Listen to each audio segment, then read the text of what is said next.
सूर्यसमप्रभाम निर्विघ्नं कुरुमैषु सर्वदा नारायणं कृष्णनाम संसार सारं भुजगेन्द्रहावाणी सहितं नमामि।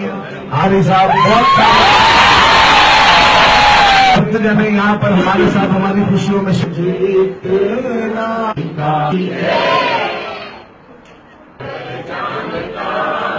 मालिक मुझे और इन सबको दिवाली की मुबारकबाद देता हूँ। जिसे नीने तो हतागार तेरा